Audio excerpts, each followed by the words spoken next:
everyone! Welcome to Beginnings, the show that asks, where do creative people come from?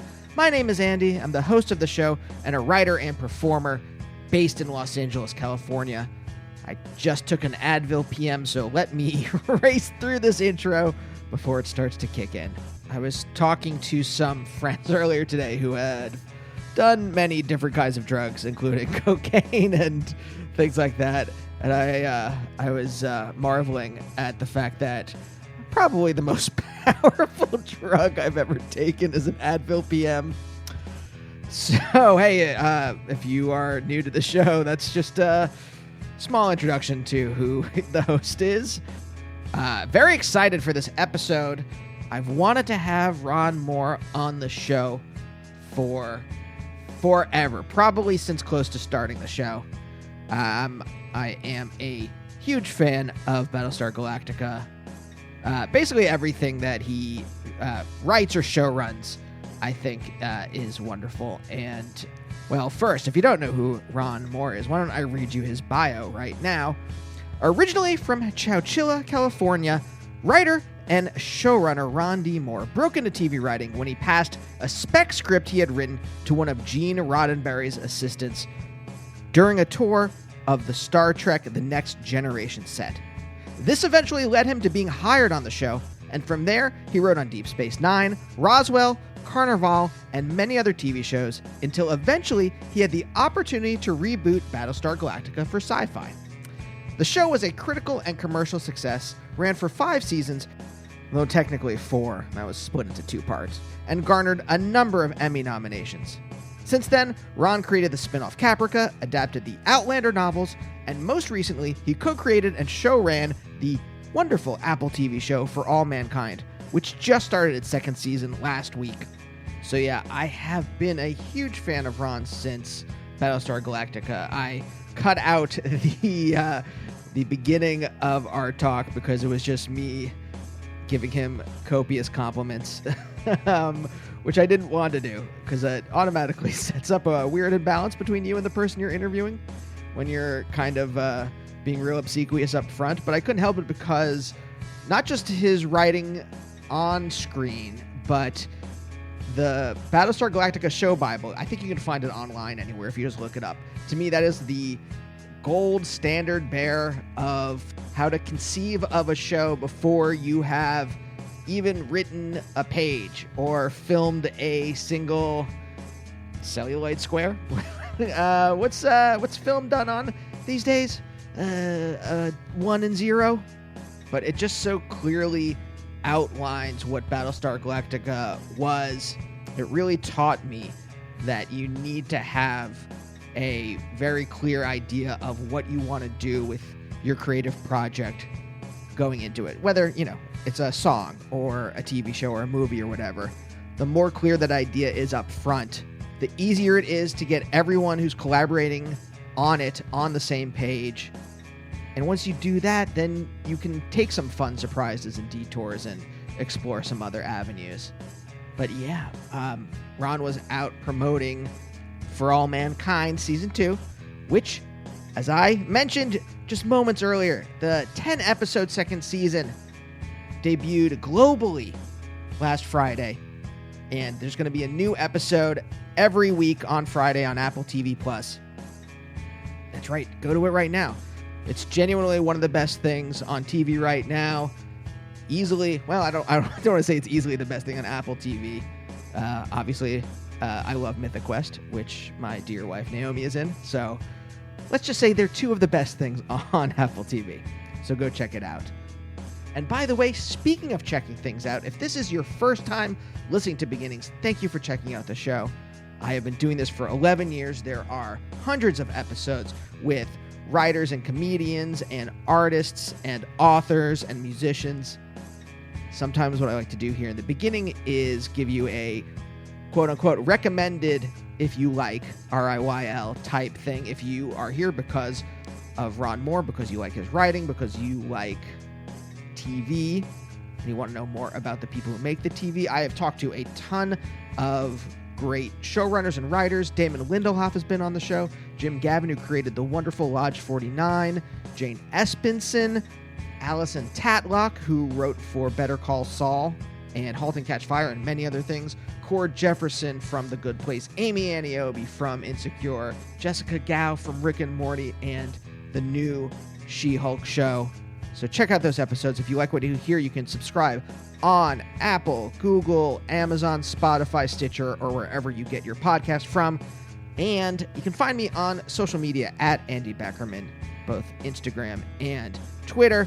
Great episodes coming up, including Jamie Stewart from Shoo Shoo, Tobin Sprout from Guided by Voices, Bob Nastanovich from Pavement, the guys from Chavez, and many other people. But for now, let's talk to Ron.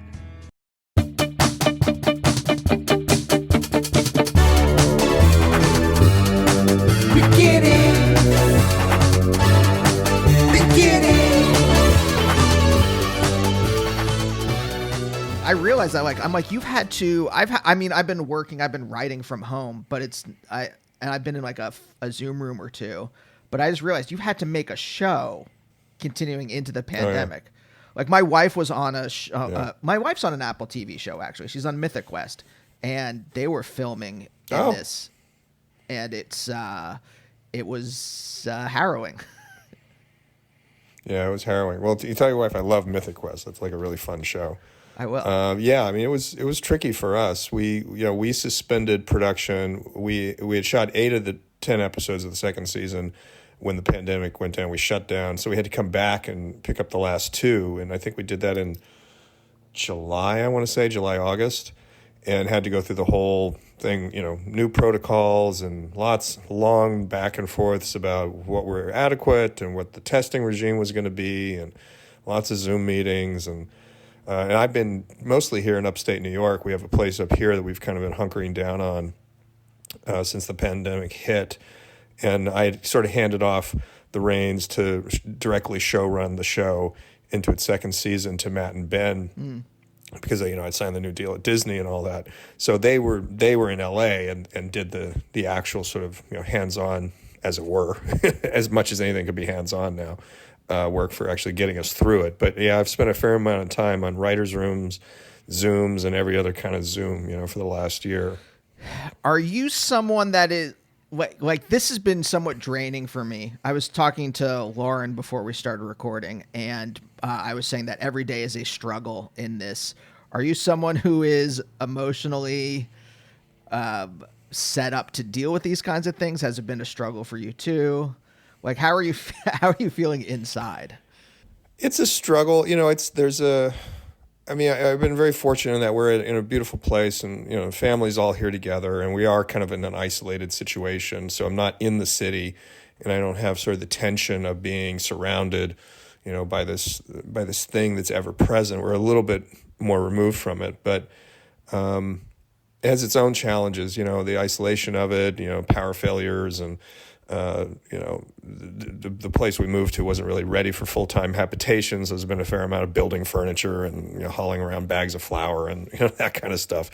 And there's just the general tension, that I think I've had to acclimate myself to. But I don't know. I kind of gotten through it by feeling like I'm lucky, and it's been fortunate that I'm able to get through it. So I always kind of tell myself, yeah, you're stressed out today, but man, there's a lot of people out there that aren't just stressed out. There's people on fucking ventilators, and there's a whole, or not making ends meet, and it's so yeah, I've been doing okay with it. When you said hauling flour around and do you say building furniture? Did I? Well, I should say assembling furniture. I didn't actually build any. Yeah, IKEA has been my friend. So you're not there with like a blueprint and a bandsaw. No. Okay. No, I'm not Harrison Ford. Harrison Ford probably could build furniture, as I understand it, but that is not. Is this the same place where you recorded the Battlestar Galactica, like the what was essentially commentary before there was a DVD of it? Oh no, yeah, that was I've moved since then. But that was like a remote, wasn't that remote too? Some of them, yeah. I mean, I did some of those in sort of remote places, and then I did a bunch of them in the house. I sort of just did them wherever I happen to be at the moment. I mean, I'm Jewish. My wife is black, so we stay far away from remote areas as much as possible. We stick to cities as much as possible. And I'm like, are you? Because you're from a small town in California, right?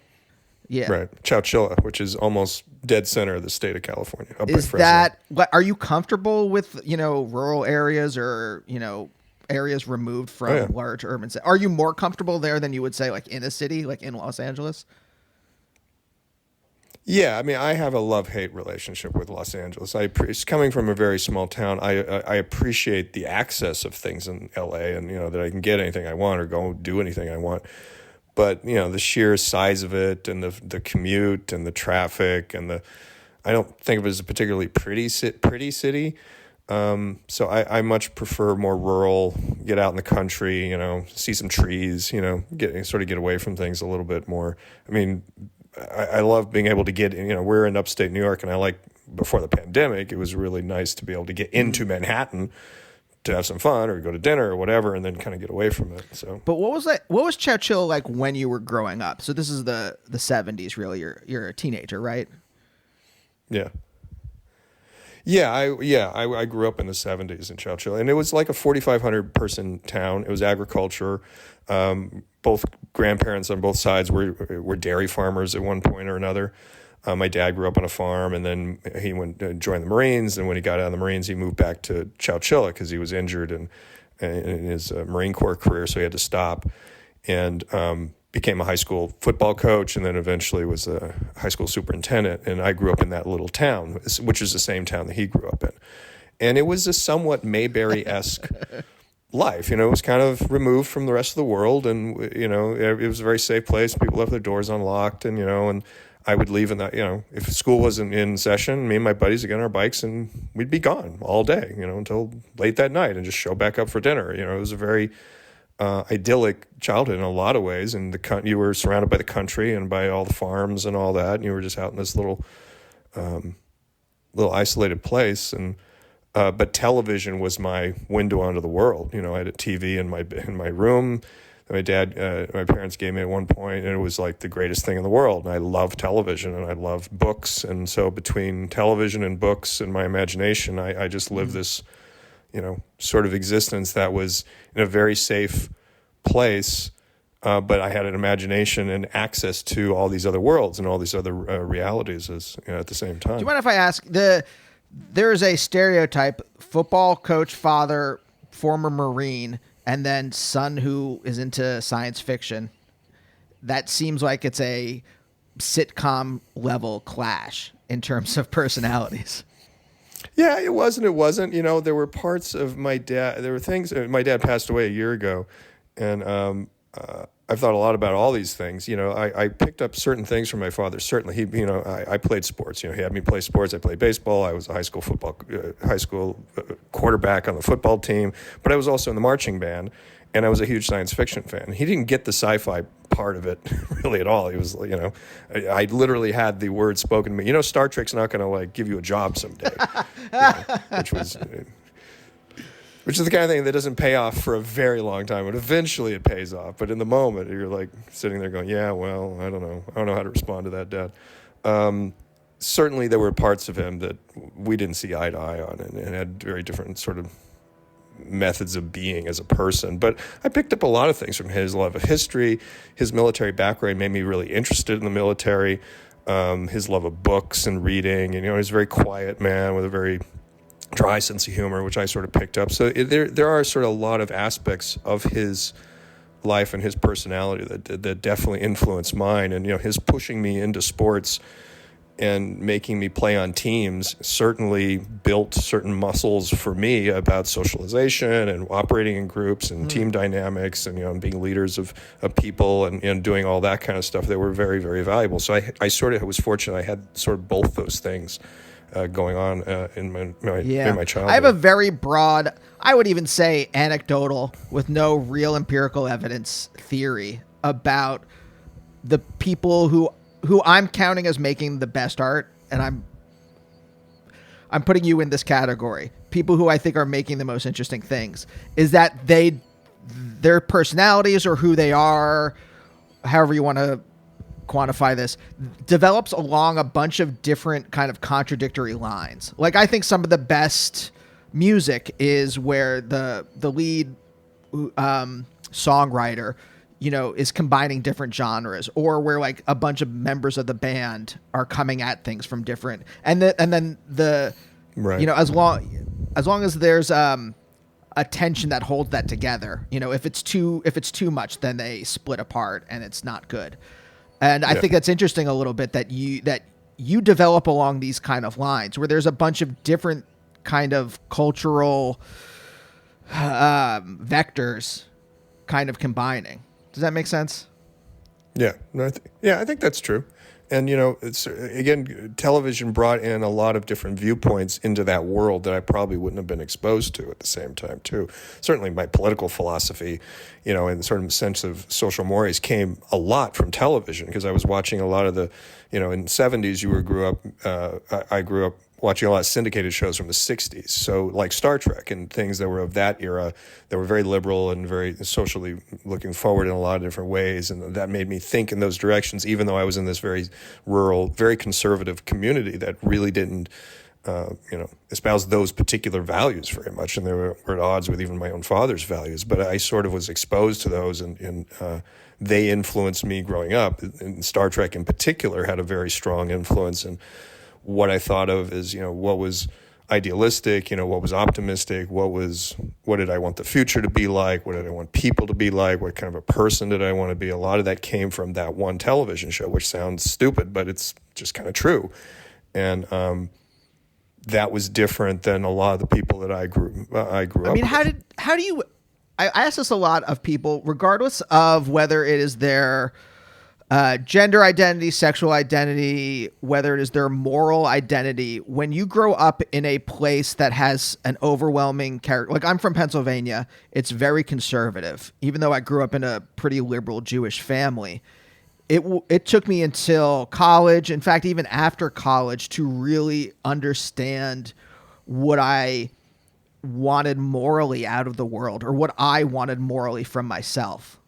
And I'm kind of curious, was it Star Trek that started that for you? Were there other things? Was there any kind of like religious morality in your life? You know, how did your moral identity develop, especially when you're in this conservative town that kind of gives you all these signals that you shouldn't be believing the things you are believing? It was, I was raised Catholic, but we weren't fanatically Catholic. We would go to Mass fairly regularly, and then stop going to Mass for months or a year, and then do it again. And it kind of went back and forth. But I went to catechism and was, had First Communion and confirmation, and all those kinds of things. But I sort of did that under protest. I never liked it, and so it wasn't as strong. But it was hard. It's hard not to have that stuff seep in if you're going to Mass all the time. You're hearing it. It is getting in there on some basic level. Star Trek was a huge thing. There was, because it was a show about ethics in a lot of ways, and pretty much every episode is about an ethical or moral dilemma that the crew is wrestling with, and so you're thinking about ethics and thinking about morality, and it made me think about that, and I was connecting me to things of political thought that were in the real world, like JFK, and the New Frontier was very intimately connected, obviously, to Star Trek and the space program, and what were the ideals of that. And growing up in the 70s, there's a lot of political ferment, and things are going on, and Watergate happens, and the coming of Jimmy Carter, and the bicentennial are all like right on top of each other. So there was a lot of political things that were happening out in the real world that I was aware of, and television was changing, and kinds of television shows, and a lot of political thought and moral thought was coming in through the tube, as well as just going to church. I think that I was not as aware of how Republican and conservative my hometown was until many years later, until really I had left and could kind of look back. Because I kind of just thought everybody thought like I did. I kind of thought all my classmates were like, I wasn't like some crazed radical that was out, fighting against the man. I thought we all kind of felt this way.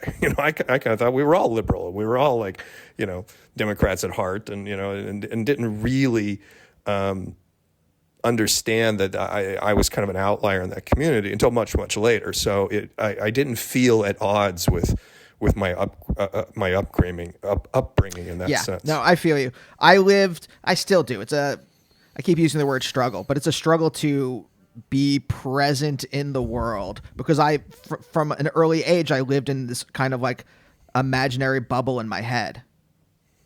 And, thanks to, therapy and, having to be an adult, you have to have other kinds of perspectives.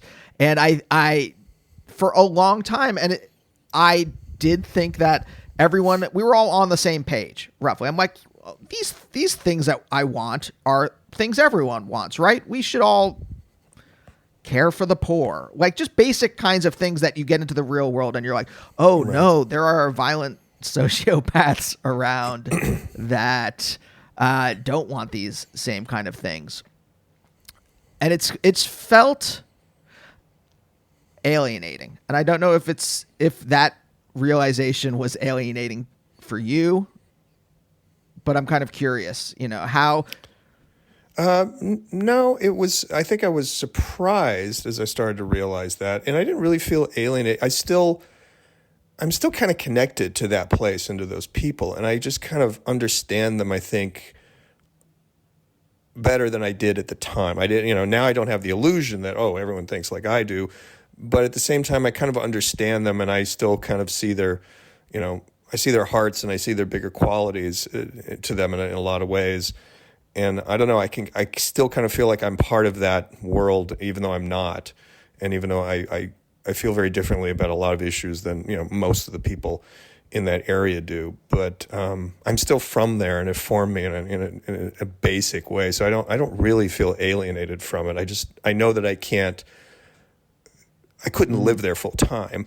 And I kind of knew that growing up. Like growing up, I knew that after high school, as much as I loved growing up in Chowchilla, and much as I loved being there, I just knew there wasn't something here for me. I was going to have to leave, and I was going to go someplace else and do something else. And so there was never a moment of sort of, oh my God, I've got to walk away from this place I love so much, and the disappointment of it. It was just kind of just something I assumed I would just do as I grew up.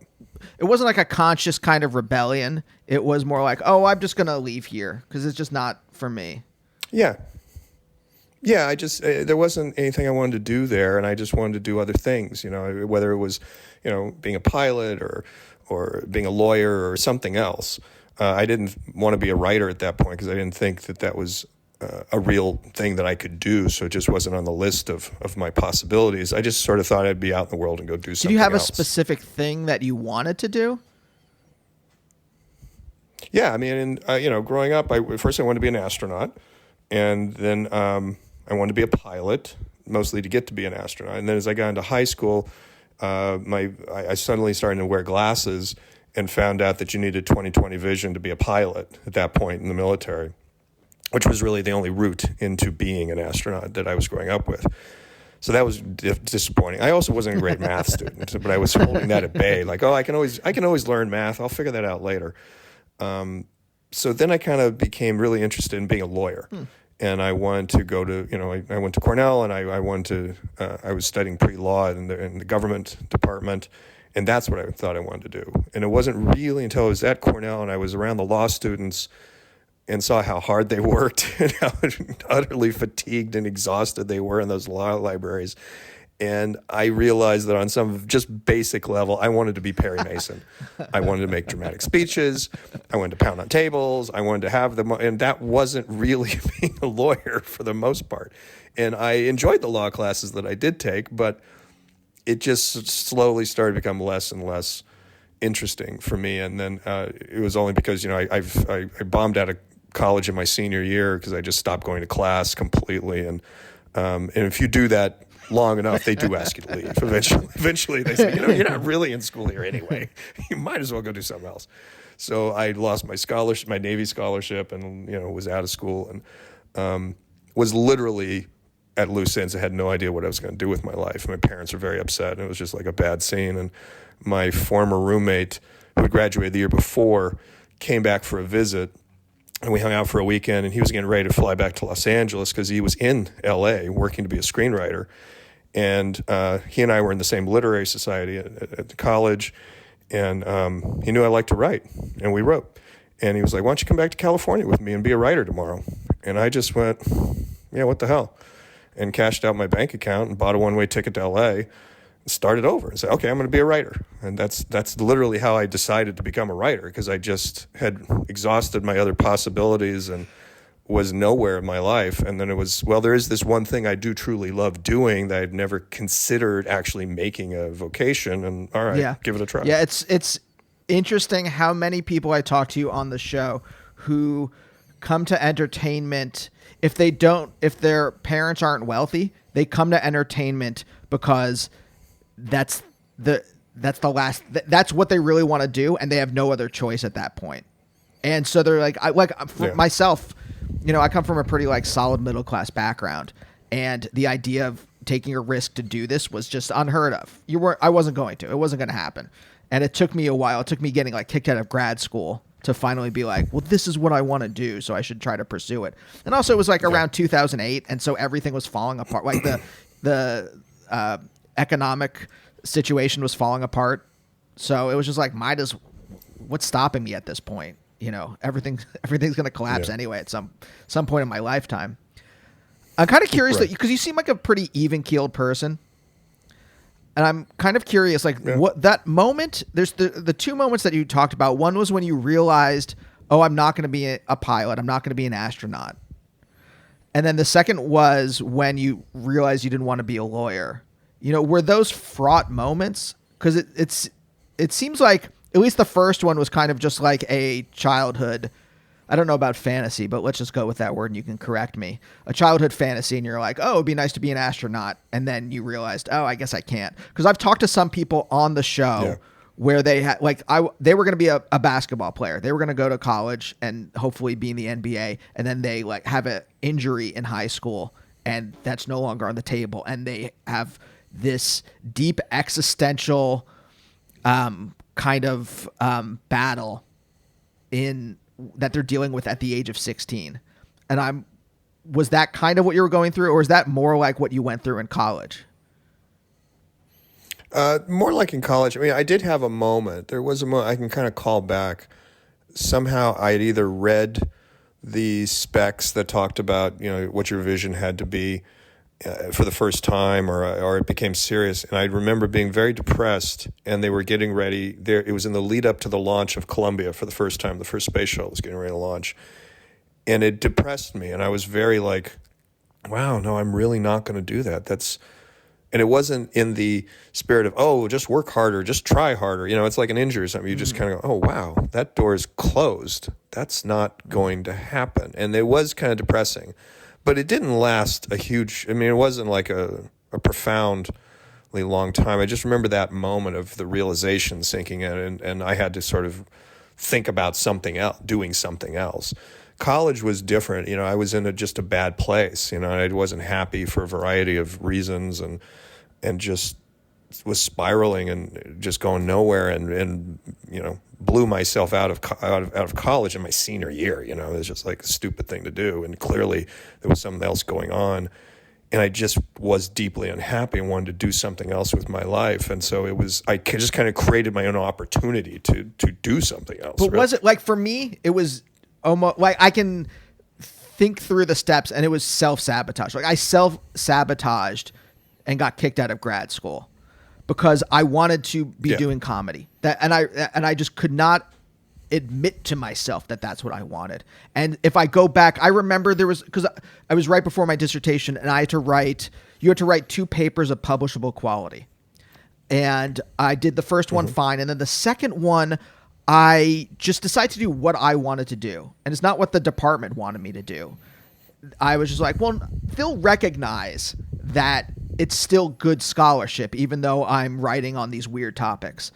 And they didn't. And they said, no, this is a fail. Please do another one, write another one. And I did the same thing. And I tried to dress it up a little nicer, but I was still doing the same thing I wanted to do. And I remember telling my friends, and only in thinking back about this, I remember my friends giving each other a glance when I was telling them that like I'm going to do this, and they're going to recognize that I'm doing this the right way, and they're going to let me write my dissertation anyway. And then they did. They kicked me out. And again, in retrospect, this is like me self-sabotaging myself. And I'm kind of curious, was that, in retrospect, do you think you were doing that? I think so. You know, I spent an awful lot of time I was writing things on the side for fun, or for the literary society that Eric and I were both in, the Kappa Alpha Society at Cornell. And I would spend far more time working on those pieces, you know, or working on like there was a video game we wrote on the early Macintosh. You know, my roommate at the time had one of those very first Macs, and so we figured out how to write. We were going to write a computer game for ourselves and for the other guys, and I spent hours and weeks working on this video game, and was obsessed with it. And I didn't go to class or give a shit about anything else, and I just was uninterested in anything else that I was there to do, that it was clearly like I just was looking for a ticket out of here, because I just had no interest in it, you know, whatsoever. Yeah. Once there was a moment where I legitimately visualized it like this. I saw my gravestone I saw an open grave, and I saw starting my dissertation would just be this slow, like this sled ride. It was at the bottom of a hill, and it was a sled ride straight into the grave. And that's how my brain visualized it. Because I could see, I'm like, I don't want to be doing this. And I could not consciously admit that to myself. So my brain had to conjure up these images, like screaming at me, like, look at what your mortality is screaming at you. Don't waste the next 50, 60 years doing something you're going to hate. Yeah. Yeah. And I would spend all my extra time writing spec scripts and making comedy videos, and not doing philosophical scholarship, which is what I was there to do. Yeah. It was very similar. But for you, was it ever a conscious thought, or was it all this kind of like background Freudian bullshit that was going on in my brain? It was all just background stuff. I just, because I kept telling myself, I'll go to class tomorrow.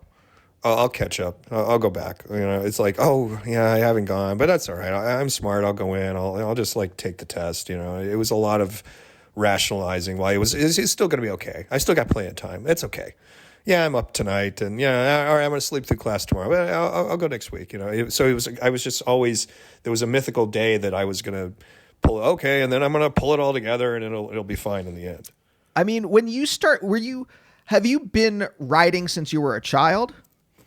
Pretty much. I mean, my mom, not too long ago, sent me a box of stuff, because my mom and dad had saved a lot of things from my childhood, and she sent me this box of memories and stuff that she said, and in there was this story that I wrote in, I think, 3rd grade or 4th grade or something, like this long story that I had made up about me and my dog, and my dog Bruno, who takes over the car and starts driving down the freeway, and I'm in the back, and where's Bruno going to take me now? And it goes to Disneyland. We have a whole thing going to all the different rides at Disneyland, and it goes on. It's like chapters, and I had drawn pictures of all the things that happened. It was a very young thing, but my mom had saved it, and she typed it up, and there was another typed version, and I was always writing little stories, or telling, and sometimes just telling stories to friends on the playground, imaginary adventures I'd had over the summer, or things, made up stories of me going to the moon and crazy stuff. And I wrote a play in high school, and had, put it on with an English class, and no one in my school had ever done anything like that. And, so I was always writing, and I was always that kid in English class that if I didn't do my homework, I could go to the teacher and say, can I write an essay for extra credit? And she'd say yes. And I'd turn in something, and I'd get an A, because I could always just write something about something, to write my way out of problems. So it was, it's kind of been with me a long time. Was it, besides, obviously your English teachers seem to reinforce this, was it reinforced at home? Were there other things when you were a child that you could point to that said, oh, I could write if I wanted to in the future? Something that like planted that seed in your head? No, only that, my dad and my mom both were voracious readers of books. So there were a lot of books in our home. They were in the Book of the Month Club and Military Book of the Month Clubs. And there were books coming in the house, and they were always reading books, and there were stacks of books. And I went to the library a lot. So there was always a love of the written word that was kind of always part of my life. And I liked writing short stories or things, writing my own Star Trek stories in my spare time, or writing a story with another adventure of Tom Sawyer or something, because I just read that book. So I was always sort of spinning off of things that I was reading about in one way or another. So you're already rebooting things when you were. Yes, I was rebooting things over then. Was it just you and your parents? Do you have siblings? I have a younger brother. What was the household dynamic like? Well, Mike's about 4.5 years, 5 years younger than I am. So a span of our age was just outside of the comfortably play together. He was always my younger brother, so you had that kind of thing going on. And I was probably not a nice older brother, because I was always trying to get him to not play with me and my friends. It was such a classic bad dynamic. Like I said, my dad worked at the high school pretty much my whole life after his return to Chowchilla. And my mom, who used to be a school teacher when he was in Vietnam, she stopped teaching when he came home, and so she was a stay-at-home mom all her life. It was, small town life, small high schools and public schools, and it was that kind of world. Is it? I mean, we talked a lot about your dad. Is his personality like the dominant personality in the household? Or I guess is that who you imprinted on a little bit? I guess that I don't know if that's the word I'm looking. Probably. Yeah. I mean, my mom's very quiet, but they're both quiet. So I kind of pick up my quieter quality from both of them. And my mom's very quiet, softer spoken, but has a great sense of humor too. So there's aspects of both of them that imprinted themselves on me. But certainly my dad was a more dominant influence, and there's a lot of things of his interest that I became interested in one way or another, and things that I pushed back against that I didn't like, that were again from him, and less so pushing back against my mom. Yeah. I mean, when you started to, I'm trying to think about whether it's Star Trek or probably Battlestar Galactica, was that something that you could talk to your dad about, that you had in common with your dad? Was, because there is such a Battlestar Galactica specifically is such a military type show. A little bit. I mean, Star Trek probably more than Battlestar, I would say, just as where the point in my life was. And also he started watching more Star Trek once I started working there. So then he would engage me about, episodes and things like that. And so would my mom, and they collected all the plates, and, they got all the Star Trek stuff all of a sudden. And on Battlestar, we talked about it a little bit, but not nearly as much. It's interesting now that you put it that way. He didn't really engage me too much about the worlds of either show, but he would talk about how, well, in the real military, it wouldn't work like that, or, the procedure you had wouldn't actually play in the military. And he would he was always sort of defaulting to what he had experienced. And years later, after Battlestar, he published his own. He was published. He wrote 2 books that he got published: Chopper Caper and Dragon Force. I think are both published by Naval Institute Press, and one is just a complete made up, a caper set in the Vietnam War about some guys going to do a chopper caper and a heist, and the second one, Dragon Force, is more of has a much stronger autobiographical quality to like his specific experiences. And I was reading it, which I read like the year before he passed away, and I'm reading sections of his life as I realize it's like, it's like basically him, and I'm going, oh my God, so this is what happened to him in the war, and and so I was learning more about him through his work than I think I learned from him telling me directly, which was really interesting. I mean, did you have that kind of open relationship where you could talk about those things? I don't ask biographical questions of my parents. Do you have that kind of closer relationship with your parents? No, I mean, we didn't talk about a lot of those things. I picked up a lot of things about family history through osmosis or from other relatives or things I sort of picked up along the way. And, you know, they would share certain things about their youth or about their past or about their lives, but it was in that very, what you're talking about, that very delineated parent-child relationship. It wasn't a free exchange of talk. You know, you didn't really talk about it. You just kind of heard things or picked up little clues here and there, or some aunt might tell you some story that's like shocking, like, whoa, that was dad, you know, that kind of thing. Yeah, it's really weird, and I'm trying to figure it out, mostly in therapy. But it's really weird how a lot of these pre-1990 parent-child relationships are very much like you find out who your parents are. Basically, they're like a constellation. And so you kind of like outline them based on like a handful of stories that you can cobble together. And you tend to have more of a relationship with the constellation than you do with the person. Does that make sense? Yeah, I think that I follow that. And I think that's true. I think that's a pretty interesting way of putting it. Because I don't think I knew them, either of my parents, as a person, really. I knew them as my parents, you know, and I knew them as figures, and I knew them as, you know, who I thought they were and who they chose to show me.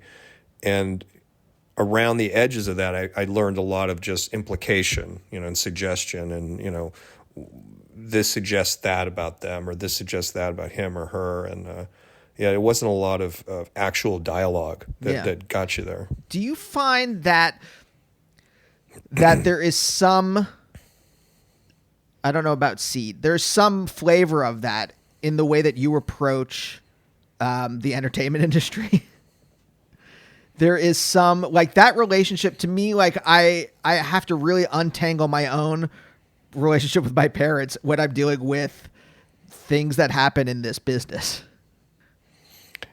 Sure. I'm sure it does. I don't know if I've made that correlation directly, but I'm sure it does. You know, there's definitely times when I've bridled against various authorities, figures. You know, Michael Piller on Next Generation was sort of like a father figure to me in a lot of ways, and I certainly bridled against Michael and would fight and kind of, you know, try to, you know, establish my presence, you know, and my authority, you know, within his world. And there are times when I treat studios and networks that are giving me notes with the same kind of "don't you tell me what to do." So I'm sure it definitely influences a lot of that. Yeah. I've had to learn to getting a note, shut up about just say thank you, and then I can go yell into a pillow, and then I can come back and be like, oh, okay, I know how to deal with this note. All right, I know what to. But the very first reaction is I know it's so childish. The very first reaction in my brain, don't tell me what to do. It's such a reaction to authority. I mean, I've had that problem. I don't know about problem. I'm never had a real problem with authority, but internally problem with authority. Like I've been a good kid. Yeah, I have similar. I mean, because I was in Navy ROTC and thought I wanted to, you know, I was going to join the Navy for a while before going to law school. It was kind of the plan at that point. And I knew a lot about the military and read a lot about it, but I didn't react well to authority. I don't like taking orders, you know, and I didn't like taking orders from people I didn't respect, which makes it even worse. So, and to this day, I'm like, wow, I kind of wish I had worn the uniform. You know, I kind of wish I had done that, because I still sort of have such a fascination with the military and its traditions and all that. But I just was not someone that could operate well in that system without, you know, a great deal of resentment and a great deal of like, why are you telling me what to do kind of feeling. Yeah. I mean, it's so interesting too, that no matter even the biggest pacifist still lives in a country and in a world, since America is a global empire, that is structured by the military in some way, or that is our society, even like domestically now, is, you know, I guess the theory is that like all of the foreign wars, that kind of conceptual headspace is now coming home domestically, you know, dealing with white supremacist domestic terror or whatever.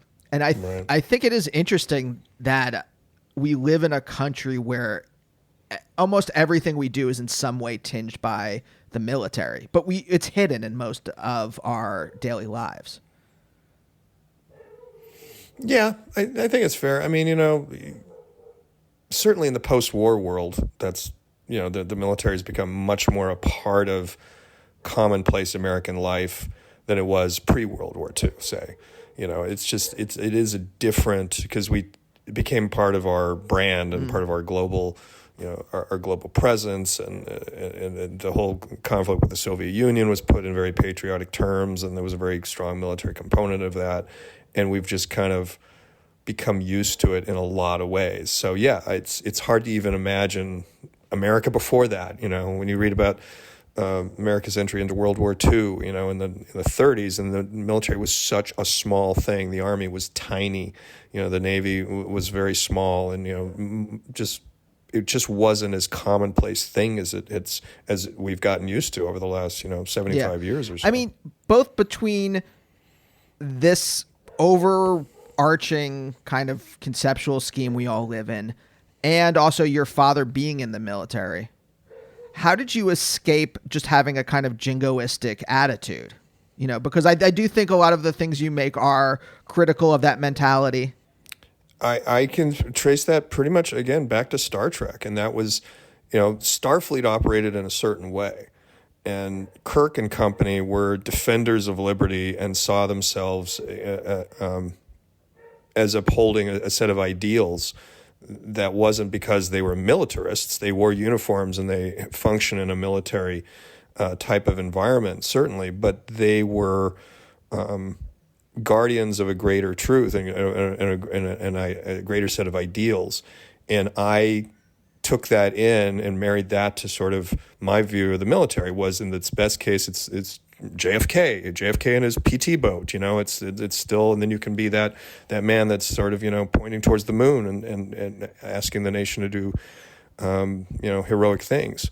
And when I created a character like, my version of Adama, that was Adama. He was the son of a civil liberties lawyer, and he believed in the uniform, and he believed in the principles of the Republic, and it wasn't at odds with him. It wasn't like being in the military that made him a militarist, and it wasn't a jingoistic character, and he believed in what he was defending, and he believed in a cause and in a code. And I think in large part did take that again from Star Trek. That was the feeling and the ethos of that show, and the ethos of people that were in Starfleet believed in something, and I sort of wanted to have that as the aspect of characters that I wrote as well. It's also interesting. I mean, I don't know how aware you were of the culture at the time, but you're growing up in, at least what's handed to me through documentaries or through whatever, that the 70s were a very cynical time. And I think it's interesting that you have this very idealistic point of view in what is told to me was a cynical time. I guess my question is, was it a cynical time? Did you see it as a cynical time when you were growing up in it? I think I saw both of it. It felt there were terrible things happening out there in the world, and there was, Watergate was a huge trauma. Even though I was very, very young, I was like in the third and fourth grades at that point, so it was a very removed thing. But I knew the president was in trouble, and something about tapes, and I remember when Nixon resigned, and Gerald Ford becoming president, and Carter, and so I understood that American politics had broken down, and there had been a fundamental breach in trust with the leaders of the country. But I was still living in a town that, everybody stood that, it was still a place where, the 4th of July meant something. It was a very patriotic town. We still believed, that was still part of our credo. It was still a great country. We still believed in those ideals. And I was watching television, again, that had things like Star Trek and a lot of stuff from the 60s that was very progressive and very optimistic.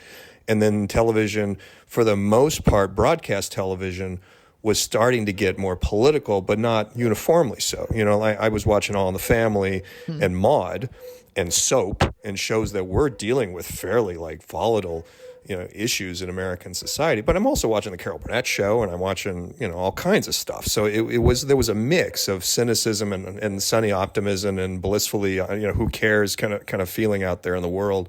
And I just kind of took it in as like there was a spectrum of all this. So I didn't feel like I was growing up in a particularly cynical time. I mean, the bicentennial fell right in the middle of all that. In 1976, it's hard to even relate to it now. In the writer's room on For All Mankind in season 1, I wanted to get to 76 because I wanted to play all the bicentennial stuff, because people now don't even realize how crazy it was. It was fucking everywhere. You could not get away from the bicentennial for the entire year leading up to it. It was red, white, and blue, everything. And it was just like on TV constantly. There was this thing called the Bicentennial Minute that they did on, I think, CBS, and it would be, tonight's Bicentennial Minute by Hal Holbrook. And then Hal Holbrook would come on and tell you a minute of some story from 1776. And that was it. It was like a PSA. And they did this with all these actors.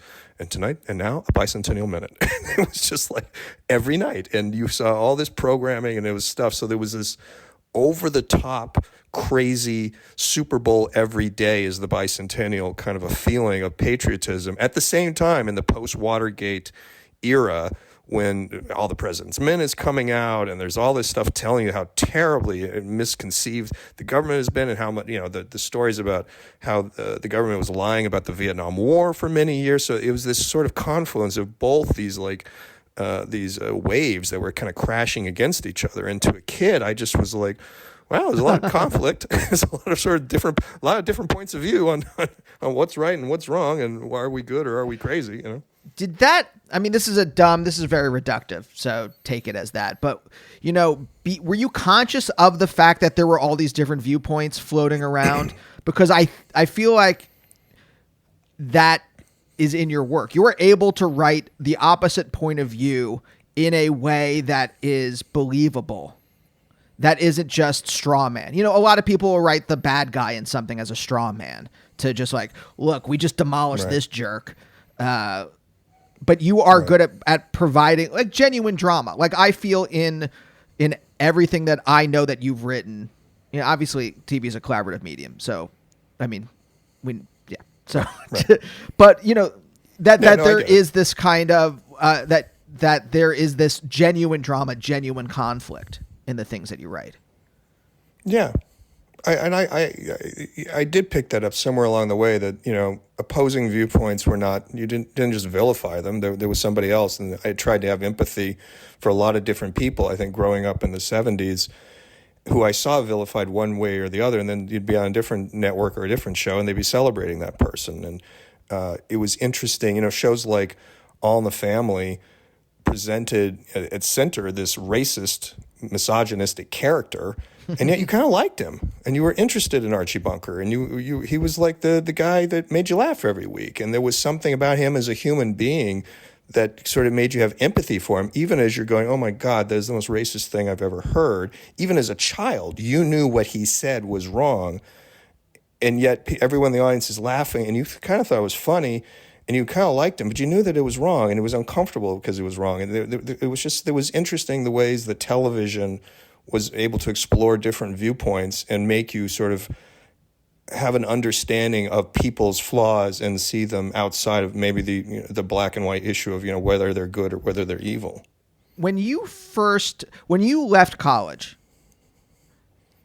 did you have like an actual conscious existential decision when your friend was like, let's move out to Hollywood? Are you like, I'm dedicating myself, I'm going to be a writer? Or were you just kind of going with the flow? It was a little bit of both. I knew it was like a pivot moment in my life. Like, this is a big decision. I am literally leaving here on a one-way ticket, and there's no coming back. And my parents are never going to go for this, so they're not going to help. So I am just sort of taking a shot, and I'm going to go do this.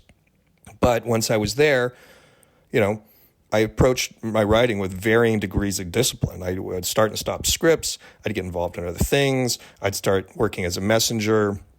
And then there'd be some management trainee program at the messenger service, and I could, maybe I'll be a manager, or maybe I'll run one of these messenger services, and I could get involved in that for a while, or doing personnel for some company, or I did contract administration for some company. And at times, I could start believing I could do something else. Maybe this writing thing isn't ever going to happen, and I could kind of talk myself into something else along the way. But I always kind of kept coming back to it. Never really left. I never really stopped writing. I never really pursued anything with any great vigor. It would always kind of, but I'd want to write, but I want to try to figure out how to sell a script. Yeah. Was it just the actual act of when I think I read last night that you took a tour of the Star Trek set, Next Generation, and you passed on a script to an assistant or something like that. Was it just that actual act of them reading it and liking it that kind of solidified that idea in your head? Well, like I said, I'd written a couple of scripts before that and tried to, spec the scripts and try to get an agent and never gotten anywhere. So that was the moment that doors actually opened, and then it became something real, as opposed to, I'm trying to do this, and everyone in town's trying to do this, and every waiter's trying to do this, and we're all kind of pitching to the same people, and we're all sending in scripts, and they're getting returned, and you're just kind of on this treadmill that doesn't. Are you ever going to get off? Is it going to pay off in some miracle way? And then one day it pays off in this miracle way, and then everything was different from that moment. Yeah. It just was such a complete, turning point. And this, look, again, this is going to be dumb and reductive, but maybe it prompts something. Despite Star Trek, despite Battlestar Galactica, do you think For All Mankind, you wanted to be an astronaut when you were young? And it seems like For All Mankind is maybe the purest distillation of that desire, because it's actually it's not a science fiction. I mean, it's a science fiction version of it, but it's not we're in space in the past, or we're in space in the it's literal. It's literalizing what I thought it was going to be and what I thought I wanted to be part of. It's the program I grew up watching. I watched the Apollo missions, and I watched Skylab and the shuttle, and had dreams of joining it and thinking that it was getting bigger and bigger and bigger. And now Mankind allows me to see how that really could have happened and how it would have looked and what I could have been part of if my life had taken a different track. And I think it's in part why I'm so dedicated to the idea of trying to make it as real as possible, making everything grounded, because the more grounded it is, the easier it is to project myself into that world and go, and that's where I could have lived too. Is there some kind of, I don't know.